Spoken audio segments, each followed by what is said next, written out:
a preacher of an online religious show is giving out some pretty questionable advice, saying that if God tells you to murder somebody, let's go ahead and do it.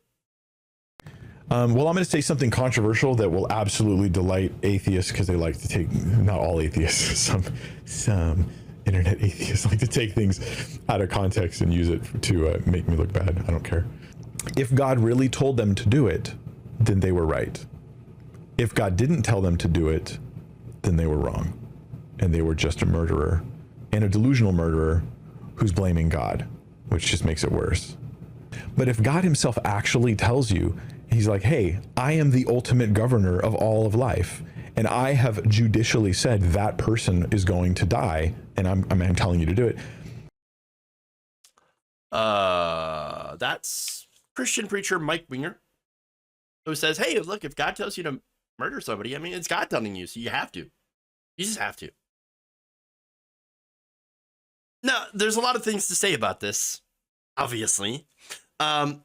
Look, for what is an atheist, and part of what he said in that answer is, atheists would be very delighted for me to say this. No, I'm not, because it's insane. Okay. Look, I'm sure many of you might have heard the saying, if you talk to God, you might be religious. If God talks to you, you might be crazy. And that's sort of the issue here. Don't listen to voices in your head. That's bizarre. Now, later on in the segment here, he does allude to that a little bit. Let's take a look. As a Christian, do I expect this to happen? Not really. Biblically, does it happen? Do we have is the Apostle Paul, every few years, he just turns into Jason Bourne and he's like, God told me to kill Simon the sorcerer. No, the worst thing the apostles have done was to tell someone you're not part of our church anymore if you're going to keep living in sin like that. God takes care of them. Jesus says, my kingdom is not of this world, otherwise my servants would fight. So we don't fight to establish the Christianity, to establish the kingdom. This is God told me not to. In other words, I don't because God told me not to. So as a Christian, in principle, if God tells you to kill someone, yes, you should, it's God. But in practical reality, I really don't expect this to happen. Not that there can never be an exception, but if anybody comes up to me and says, God told me to kill so-and-so, my default is to think they're probably wrong, because there's a lot more weirdos out there than there are people that God is telling to do something like that. Okay, so look, I wanted to give you the context here of his full answer, or most of it, because it doesn't even look better with the context. It still sounds pretty bad. Even the context, if he's still saying that if you hear something that you believe is God, because how do you know the difference?